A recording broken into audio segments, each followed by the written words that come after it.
The following was originally published in 2018, and while I stand by the critiques of The Last Jedi I make, I deeply regret any direct personal attacks I make against Rian Johnson, Kathleen Kennedy, or any other employee of Lucasfilm.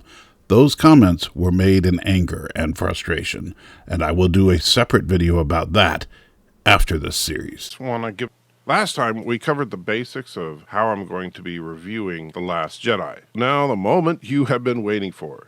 The beginning of the actual review of The Last Jedi.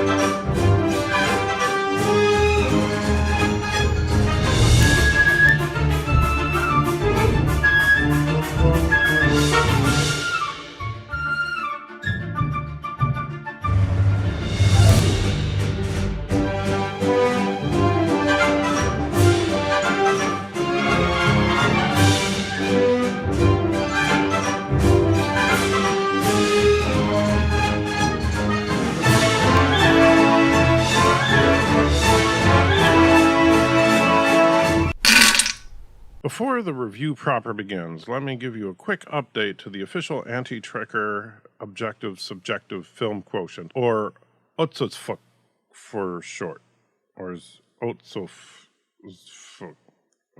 Anyway, in the comments from my last video, which I explained how the OTSFUK would work, I got a comment from YouTube user L9902370. Now that is a name that just rolls off the tongue. L9902370 pointed out a slight flaw in my OTSFUK. I am not going to rehash the details of the OTSFUK, but you can still check out my prior video if you want to. But I've simply add to it that if a particular scene or element is neither good nor bad, it will receive 1 point in the new yellow icon. Under the old system, as L9902370 pointed out, if I found a film to be neither good nor bad, but there was one scene in the film that I really liked, it would get a score of 10 out of 10. Now, granted, the odds of that happening with The Last Jedi are pretty darn slim, but if this works out, I may continue to use this system for other reviews in the future. Okay, enough housekeeping stuff. I know what you really want.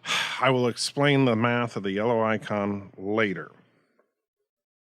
Which I already said that, didn't I? Man, I am getting old. Anyway, this film, like all Star Wars films before it, opens with the Lucasfilm logo, followed by the iconic "A Long Time Ago in a Galaxy Far, Far Away." Then the Star Wars logo with the big blast of music and the opening crawl. Now, even now as I write this, I'm getting a little bit of goosebumps. The opening to a Star Wars movie is unchanged aside from the loss of the 20th Century Fox logo all the way back to 1977. Even though the music and the logos are completely identical to all those prior films, I have to give props for the power that this delivers. There is something to be said for honoring tradition. Which, I'm sure as time goes by, the one thing that The Last Jedi will be remembered for is honoring tradition. Then the text begins, and we see that the First Order reigns after having decimated the peaceful Republic, and now Supreme Leader Snoke is deploying his merciless legions to seize military control of the galaxy. Now, look, I know, we're only 49 seconds into this movie, but what is going on here?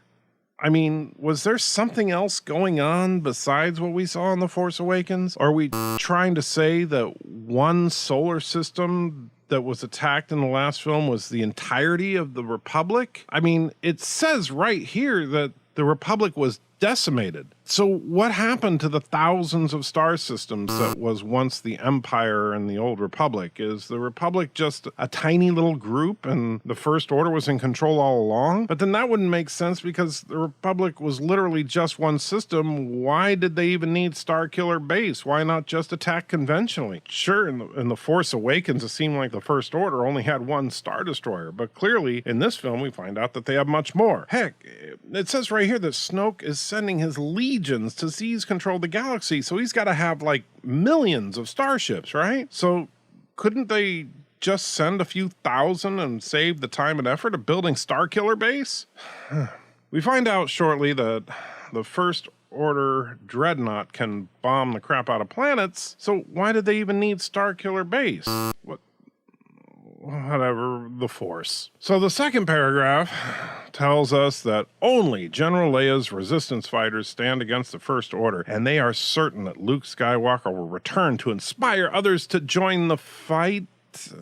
Okay, except, again, if the First Order is large enough to seize military control over the entire galaxy, why does a resistance that consists of one cruiser, a couple of frigates, and a handful of strike craft even matter to them at all? Why do they even care? This would be literally like if the entire United States military was worried because your next-door neighbor had a switchblade and a bad attitude.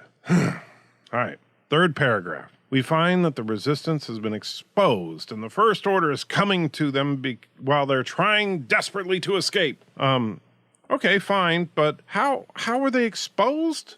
Keep in mind, this film takes place immediately after the events of The Force Awakens, so the resistance just blew up Starkiller Base. So did one of them drop his business card with their address on it or something? Fine, I'll tell you what. I've been pretty hard on this first 1 minute and 19 seconds of the movie. So I will just assume at this point that some First Order employee was on his way home from work when he happened to cross the resistance base, and then he told his boss, who of course stole all the credit for everything because, you know, supervisors just have to take credit for everything.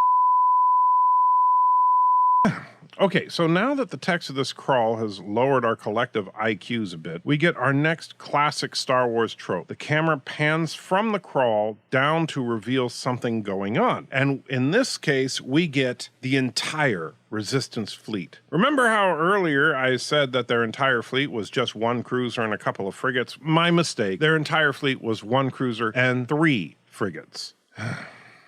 The camera zooms past the big ship to reveal what is actually a really nice shot in that we see dozens of small transport ships coming from the planet below and landing on the cruiser. So we can see that the transports are about twice the size of a large bus and... Oh no.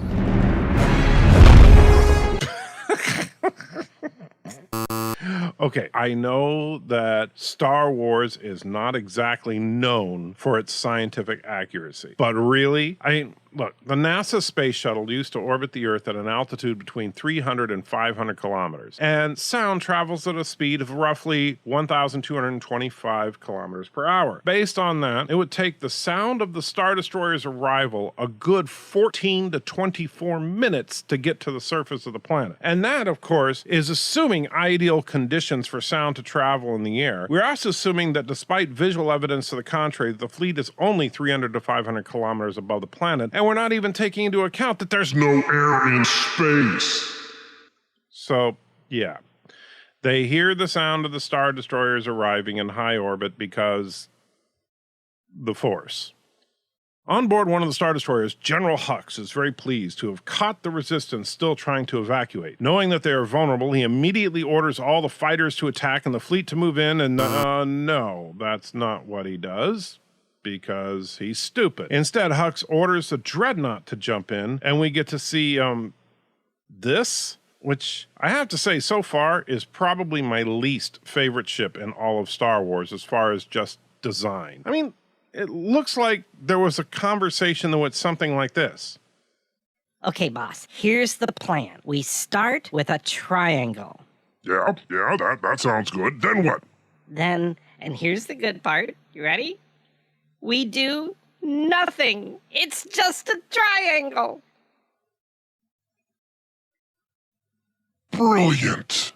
The Space Triangle uses its super mega cannon that is definitely not a Death Star gun and destroys the cruiser before it can escape, thus giving all the transports nowhere to go. I'm sorry, I forgot. They're stupid now. So instead, he begins to aim his gun at the now abandoned base on the planet, but does not fire yet because the Force. A lone X-Wing fighter approaches the Dreadnought, weapons and engines in attack mode. A single small fighter, ready for a fight. The X-Wing stops right in front of the Dreadnought. It's just off its bow. So, of course, the First Order used their massive firepower to blow the X-Wing out of the sky. I mean, they launched TIE fighters to attack the X-Wing. I'm sorry, they do nothing. Because the Force. Let's talk about the humor of The Last Jedi for just a moment. I get it. Some people hate the humor of this film, and some people love the humor of this film. I kind of find it a mixed bag. And in all fairness, whether humor works or doesn't work is purely subjective. But in this scene, Poe is clearly stalling Hux for reasons, because apparently it takes about a minute or so for his X-Wing NOS to warm up. And Poe's behavior is clearly in character for him, just like in The Force Awakens when Kylo had him and he gave the "Who Talks First" joke. So who talks first? You talk first? I talk first? The old man gave it to you. It's just very hard to understand you with all the Search him.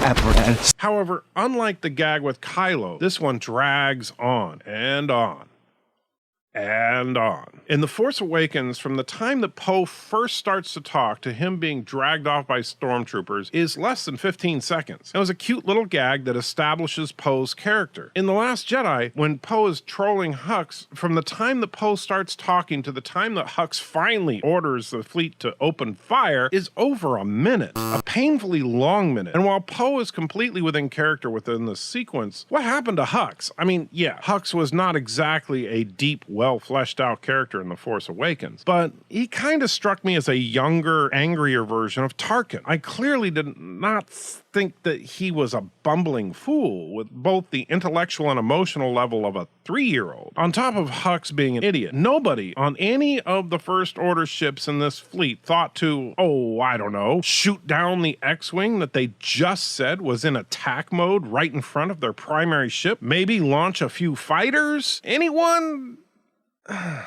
The problem for me with The Last Jedi can really kind of be summed up with this control panel. This is the power indicator on Poe's super thruster on the back of his X-Wing. It looks good enough, it even works for what it's trying to do.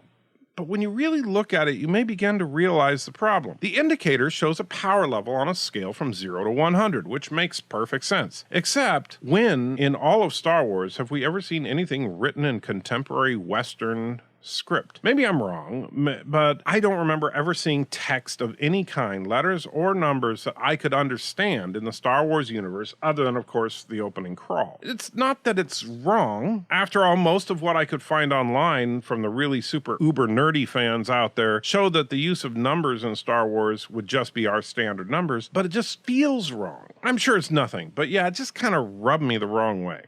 1 minute and 16 seconds from the time that the X-Wing shows up to when Hux gives the order to fire, because the Force. Which, of course, gives Poe just enough time to charge up his afterburner thingy, which, does this.